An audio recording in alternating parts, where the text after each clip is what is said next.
On September 25, 2011, a man named Hideo Yamada sat at his desk on the 30th floor of Olympus Corporation's Tokyo headquarters and opened an email that made his hands go cold.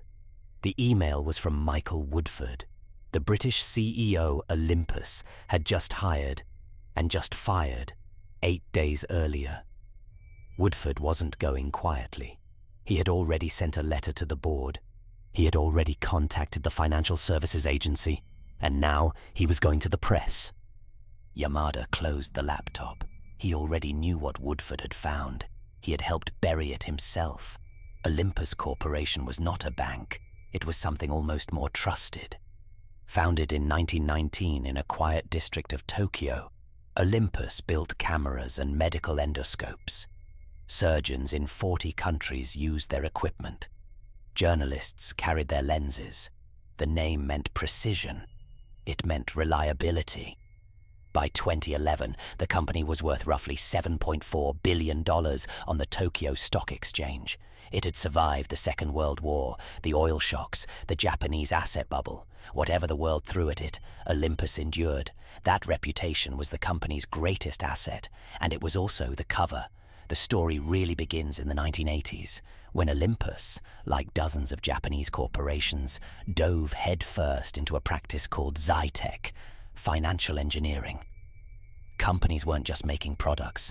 They were speculating, playing the markets, using idle capital to generate returns that their core businesses couldn't match. For a while, it worked. Then the Japanese asset bubble burst in 1991, and it stopped working catastrophically. Olympus had accumulated losses of approximately $1.1 billion from these investments, losses that, under Japanese accounting standards at the time, didn't have to be immediately disclosed. So they weren't. And then the window closed. New rules arrived. The losses should have come to light.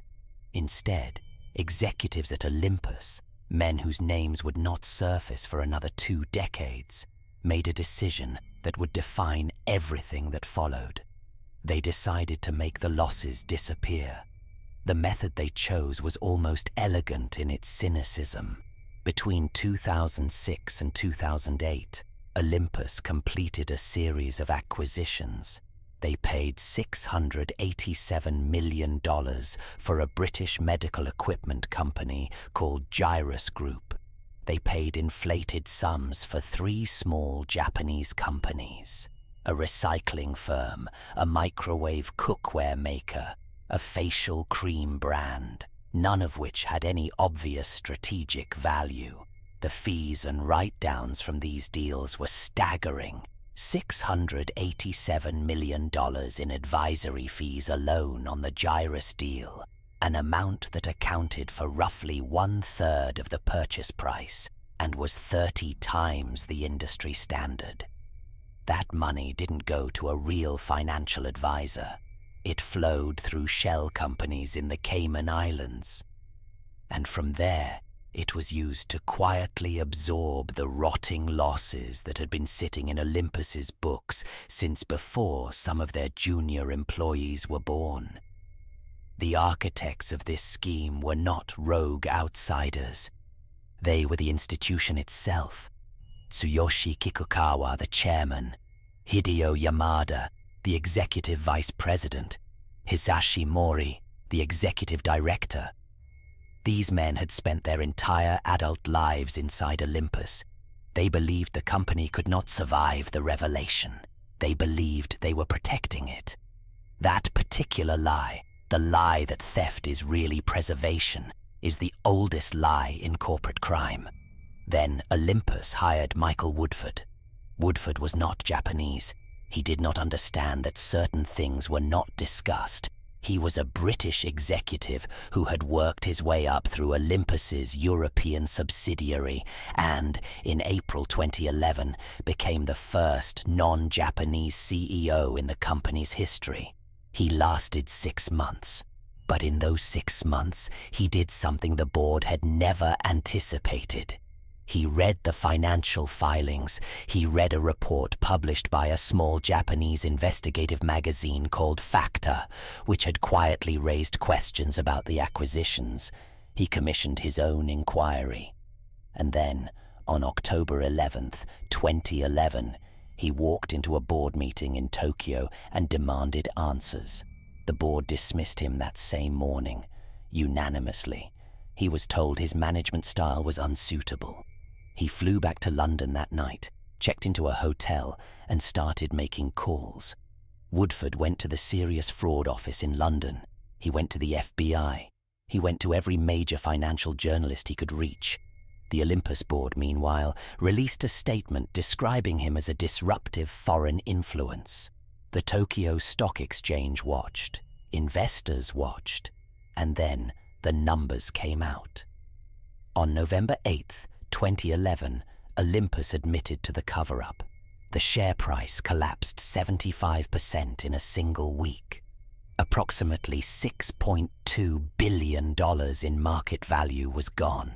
Pension funds, retail investors, institutional shareholders across Europe and Asia, all of them holding paper that had just been cut to pieces. The criminal case moved quickly by Japanese standards.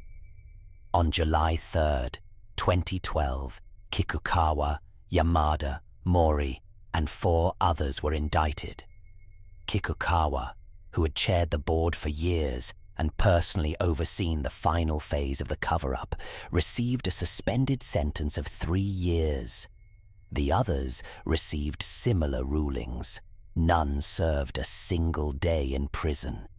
Japan's legal system treated the men who engineered one of the largest accounting frauds in corporate history with a restraint that stunned international observers.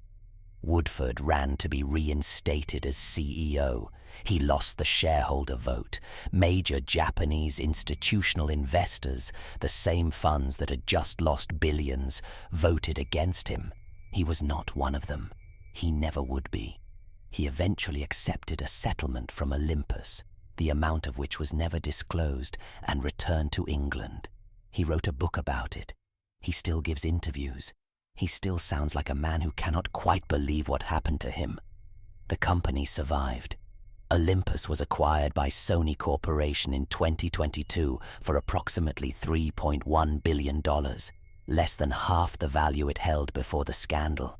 The medical division still operates. The camera division, the one that had made the name famous, was sold off entirely in 2021, ending over a century of production. The men who built the fraud are old now. Some have given no public statements since their trials. Kikukawa has not been seen at any public functions since 2012. The shell companies in the Cayman Islands were quietly dissolved. The advisory firm that received the $687 million in fees, a company called Axis America, vanished. Its principals have never been conclusively identified in any public court document. That is what stays with you about Olympus. Not the number, not even the audacity of it. It's the silence afterward, the sense that the people who truly designed the mechanism, who built the Cayman accounts, who moved the money through Axis America, who knew where every dollar actually went, were never in that courtroom. They were never in any courtroom. The loss was absorbed. The company was sold. And whatever names are written in those original wire transfers from 1990s Tokyo are still sitting somewhere in a file that nobody is looking for anymore.